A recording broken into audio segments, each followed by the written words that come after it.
About the book. This book is about bits and pieces of various topics. It contains memories from my childhood, nostalgia, regrets, eulogies, missed opportunities, progressions, regressions, lamentations, and so forth. Most of all, it is about Thanksgiving. It is interspersed with historical narratives because, to me, history not only gives me hope that change is sometimes useful, but reminds me of my lowly background, humble background, and how far I have come to be in this moment. Although I do not, Although I do have some regrets, for the most part, positive changes have taken place for which I am thankful. For which I'm thankful. It is said, those who forgot about history are doomed to repeat the mistakes of the past. I am a refugee is written in a simple language, so it is easy to understand. The story in this book are personal to the author, explaining how an ordinary refugee life may look. Telling so personal story is challenging. It requires a lot of focus and attention to detail, some of which may seem like simple and boring, but the essence of the story is to narrate and transmit things not openly discussed in ordinary conversations. A quote: I am not educated, nor I am an expert in any particular field, but I am sincere and my sincerity is my credential. This is by Malcolm X. Writing this book, another quote: just because I disagree with you does not mean I hate you. We need to relearn that in our society. Morgan Freeman. End of quote. One of the reasons for writing this book is to express my personal opinions, which I wouldn't get the opportunity to express well in public. In the presence of an audience, there is not enough time to say everything. Besides that, one must have a lot of confidence to speak eloquently. Even though I am willing to tell my stories in front of an audience, it requires a lot of courage. In Canada, there are other factors such as one's limits in linguistics, arts, to precisely express opinions as intended. Being a newcomer to a place, I'm always struggling to speak, let alone in public forums. Again, for someone such as me, being a polyglot but not fluent in all of the languages I know, it is never easy to express myself as succinctly as the native born people in this great nation of Canada. However, in writing, a person is all alone and freely can express oneself. The purpose of this writing is to share my ideas. The author's intention is not only for self enrichment but rather for radicalizing the next generations uh, of young people so that they may uh, turn their faces away from the current failed systems. The intent is to open up conversations about topics that we usually avoid at all costs, such as the following. Is it true that the rich keep getting richer and the poor are getting poorer? Who is behind the instigations of the racial tensions, and could we ultimately stamp out racism? How can we normalize relationships between hostile groups and the rest of the society? Why are there so many gaps, them versus us? What is the direction forward as far as Africa is concerned? This book intends to reach to people from various backgrounds, but specifically of peoples of Afro descent. One of the purposes of writing this book is to contribute to children's hospitals.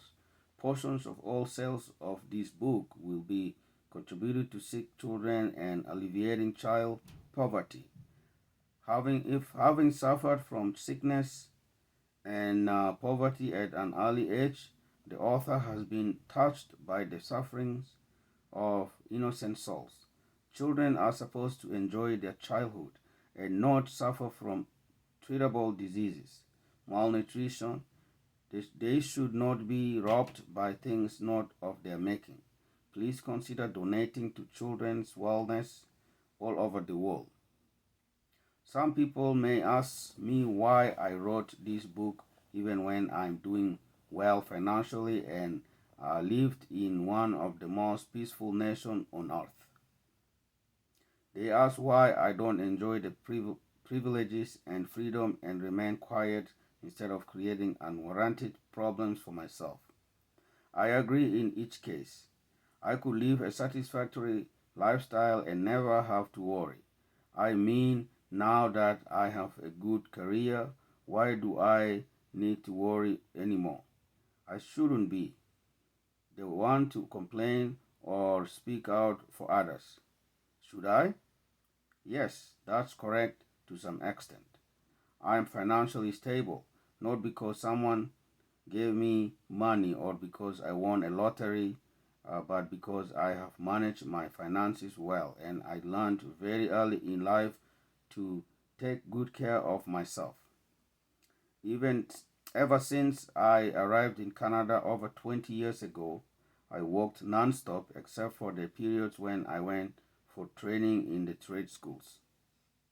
The only times I was on employment insurance, aka EI, was for 2 months each year for 4 years while attending my trade school. I have paid my fair share of taxes and I spent almost all of my income here in Canada, except for building a house for my ailing mother, but back home and helping some relatives overseas here and there. I invested my money in RRSPs, mortgages, and some savings for dark days. As far as writing this book, I am putting for far more than just money on the line. Maybe I am risking all. I may lose everything and go back to zero by voicing my concerns. But if that is what it takes, what have you got to lose? As Donald Trump says. The question of why I wrote this book is somewhat complicated to answer in a single statement. But to sum it up, I want to tell my side of the story from my perspectives. Most often, when I mingle with people from different backgrounds, often in a general public, from the initial reactions, people ask me similar questions. For example, whether they do it intentionally or ignorantly, they make comments such as, "How come you are not taller?" implying that everyone from South Sudan must be tall. People also ask me, "Are you a Dinka or Nuer?" I am neither a Dinka nor a Nuer. This is not to say that there is anything against these two great tribes, but for anyone to assume that everyone who comes from South Sudan must be a Dinka or Nuer reflects a lack of knowledge about the regions. South Sudan and the neighboring areas have remained isolated to most outsiders from the ancient eras. For example, our late hero, Dr. John Garang, once said, "In South Sudan, there are some places that mankind have never stepped their foot on since the time of Adam and Eve. Now compare that to some of the places on this earth that has been crisscrossed. Every inch of the land has already been trodden on over and over for centuries. For instance, when I was in the air flying over from Europe to North America, I saw that all the ground had been divided into squares or rectangles. There are straight lines almost everywhere. Even remote forest places back home we refer to as the jungle. Back home, we don't have borderlines, fences, or markings in the jungles. Everything was free, and you can roam around without restrictions except wild animals. In that case, you could say that South Sudan could be referred to as a virgin land. In comparison to other parts of the world, the question remains, who will break South Sudan's virginity if it's still not broken? As far as population, we are still relying on data that was compiled before the nation got its independence. The Republic of South Sudan gained independence from the United Sudan to become the newest nation on the earth in 2011. Another reason for writing this book is to encourage skeptics. As I was about writing this book, I have always thought that writing books were something to be left to highly educated professionals. Yes, in the old days, finding a publisher requires enormous effort and investment. But today, with the help of the technology and the availability of resources in the hands of a new generation of self-publishing organizations, even people like me who wouldn't have had any chance in life can now put their stories out there. My stories are crude but authentic, and I tell it as it is, with little regard for political correctness and no timidity. Even professional writers were once novices. They gained knowledge by reading and acquiring skills from previous writers, keeping the cycle alive until they became the best storytellers and booksellers of their generation. Perhaps the significant difference between a professional writer and a novice one is the availability of raw materials.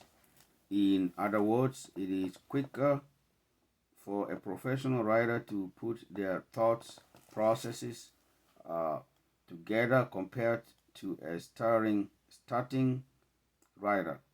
Hence, experience does matter. For experienced writer, it is much easier to gather information and new ideas from the various resources and references available to them. I believe that with a disciplined approach, a keen interest, and precise focus on an idea or topic, anyone can start and finish writing a book. Persistence and hard working. Persistence and hard work are a must in writing profession. First, start your research by reading a variety of materials related to your topic of interest. Anyone is capable of developing the art and skill of writing and producing new reading materials. By putting ideas together, you can create articles or books. Nevertheless, the most daunting obstacle comes from the writer, him or herself.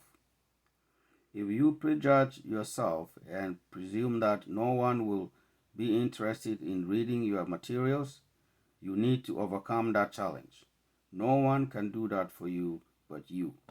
It is crucial to understand right from the get-go what kind of material you wish to offer to your readers. Take cooking, for example. A chef in the kitchen knows what kinds of flavors he or she wants in the food, so the final dish is ready to eat. If it doesn't feel right, then they have failed. Writing is similar. You must have a vision to keep readers returning to the pages. Because I love food, because I love good food, once again, I will use the example of cooking. When eating some foods, even when you feel full, you still want to eat more. You are craving for more. It's the same with books. Whether it's children books, comic books, cookbooks, sports writing, or writing one's daily life experiences. If you can turn them into exciting stories, you are on the right track.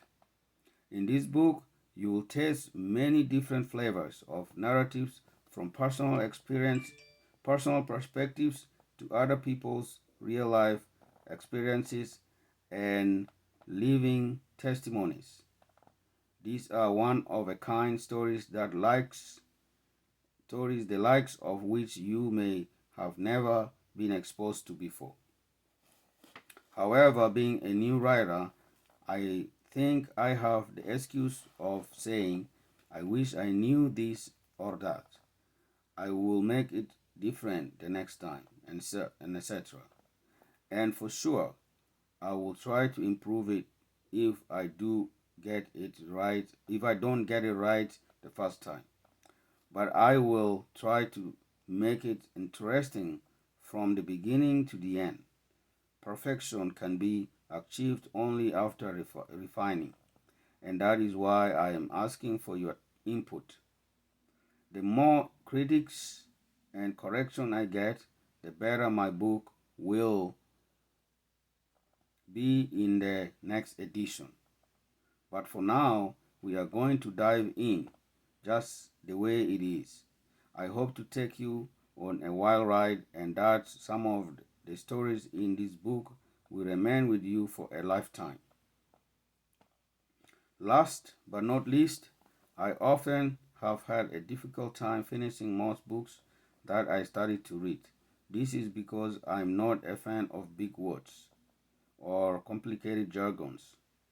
I don't have a problem with limited usage of terminologies, but it must be moderately conservative.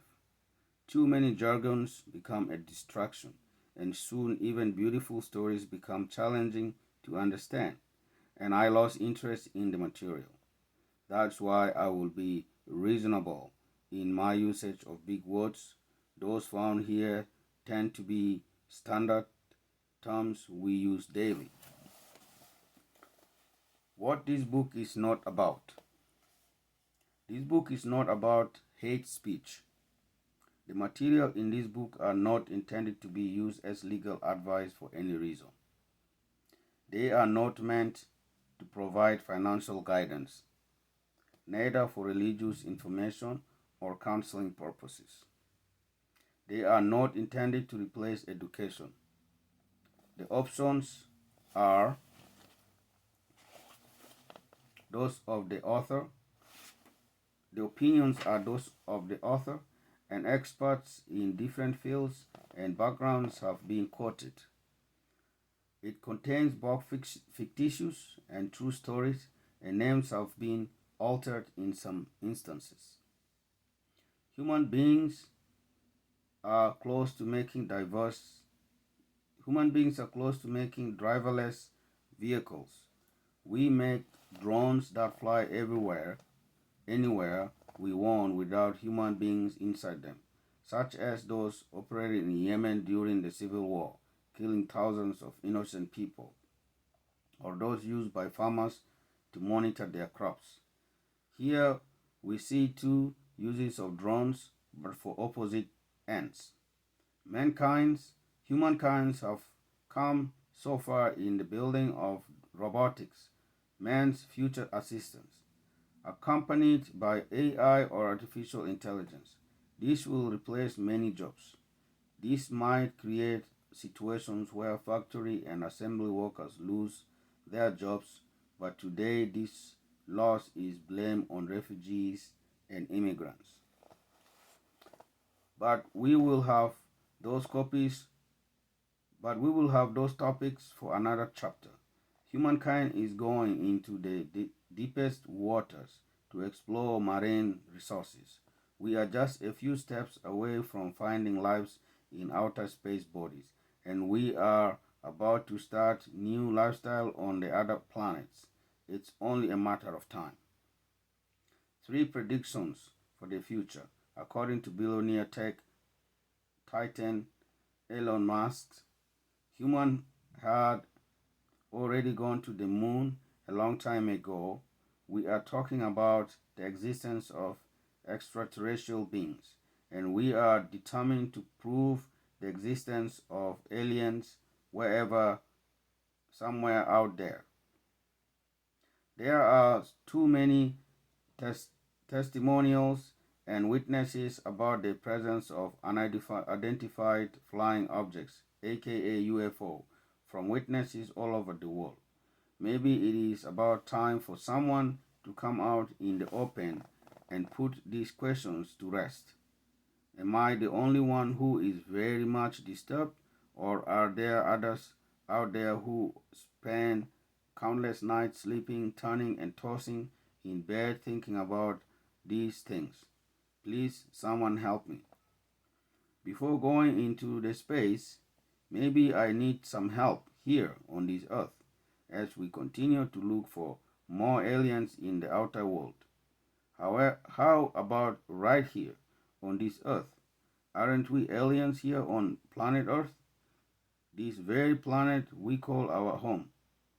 Even before going into the space in search of more aliens, wouldn't it be wise for us first to discover our alien nations right here on the Earth? You may have heard on the media that some people are being called illegal aliens. None of this is to suggest that humans don't want to improve relationships with one another because of petty differences such as personal beliefs, ethnicity, racial backgrounds, sexual orientations, or freedom to choose. Although it looks as if we ignore these issues purposely, that doesn't mean that we should cease making other progress in different areas in life. No, it is not the author's suggestion to neglect the development taking place all over around the world and to focus only on building better human relationships. No, we need to keep moving forward. Focus on the social issues affecting our societies and overlooking developmental progress is self-damaging. Doing a disservice to humanity. As time goes on, I think we must come closer together than where we are today. We shouldn't deny that we have made some progress, but it's not far enough yet. However, having a balanced approach is just as vital. Whether we are talking about space exploration programs, new inventions, developing robotics, AI technologies, being creative with new ideas, facing new challenges, caring for the environment, and being good stewards of nature's creations. These are all relevant topics.